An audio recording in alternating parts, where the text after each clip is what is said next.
Welcome to the lecture on various ways of knowing. We're going to end this section with getting to the part of defining the difference between science and pseudoscience, but that's for next week.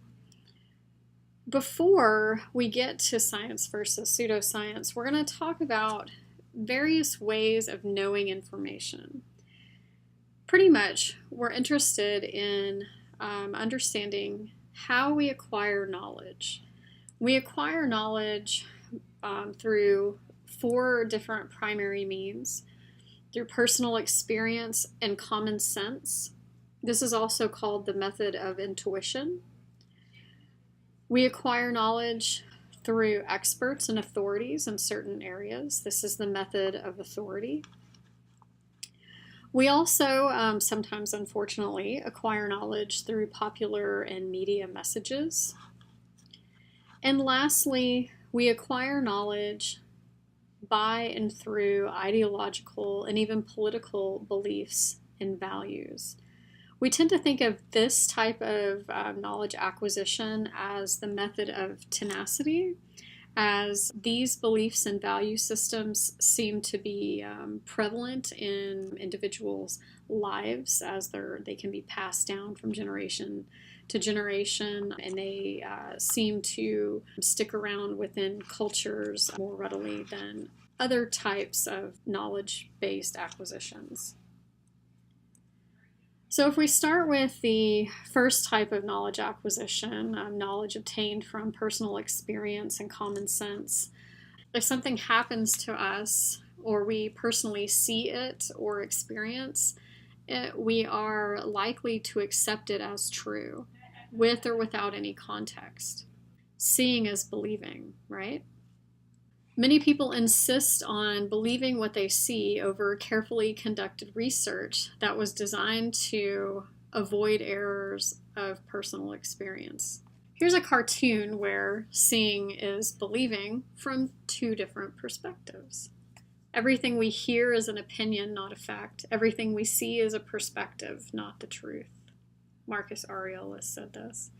Now, my question for you is, looking at the 2 cartoon people at the bottom of this image. On the left, the guy sees 4, but the guy on the right sees 3.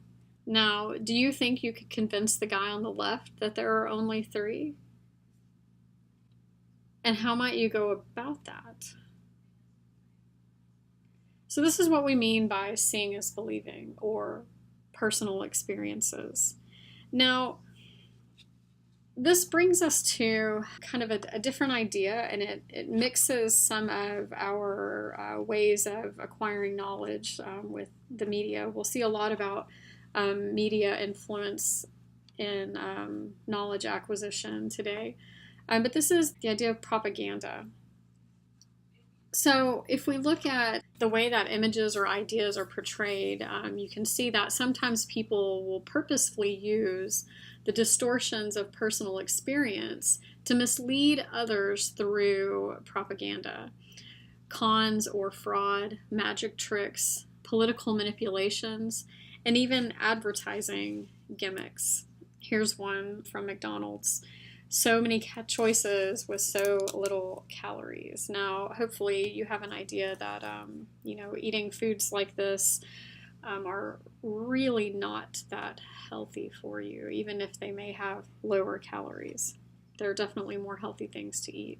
So another idea or example of propaganda can be looked at through this particular example of anti-aging creams.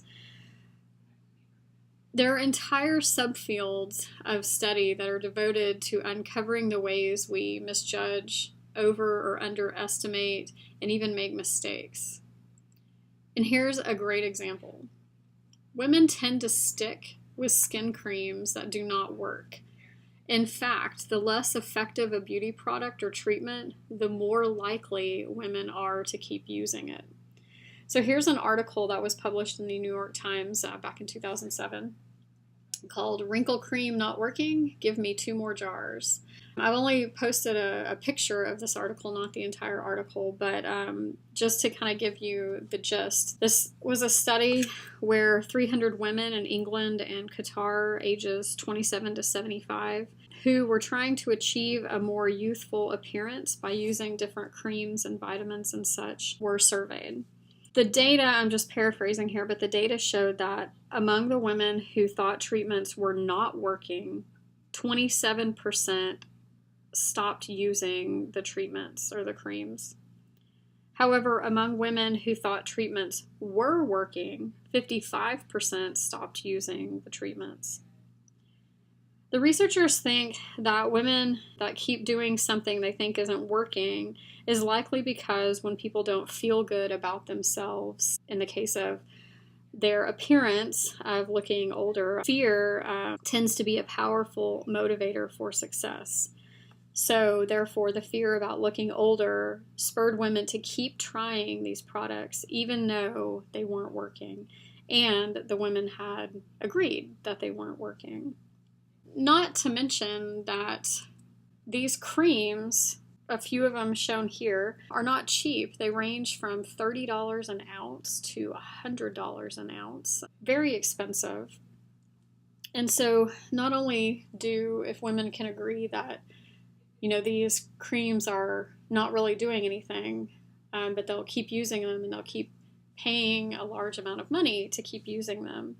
And one of the reasons is that there are commercials that do a really great job at convincing people that their products work. Let's watch a couple. I've been using Laser Renew for coming up to 2 years now. Do you feel your skincare stops working over time? Revitalift Laser Renew from L'Oreal. It keeps working. I noticed an effect immediately. With double the adenosine and hyaluronic acid. A new independent clinical study proves laser keeps working month after month. It is like a new cream on my skin every day. No wear out effect. Wrinkles? What wrinkles? First jar was great. The second jar, absolutely loved it. And by the third jar, I was completely addicted. There's no way that I'm giving it up. People are surprised when I tell them that I am 45. I've got 8 hours sleep in a jar. 82% of women agree their skin looks better than ever. When somebody just says how wonderful I look, it does change your day. If I keep getting the compliments, I'm going to keep using it. Revitalift Laser Renew from L'Oreal. No wear-out effect. Life is about being bold, brave, and beautiful. Because we are all worth it. So Laser Renew, thank you. So that commercial from L'Oreal, it kind of makes me want to try their product. Very convincing. But I know better. I've looked at some science related to this topic. Here's a Consumer Reports bit about some of these same creams.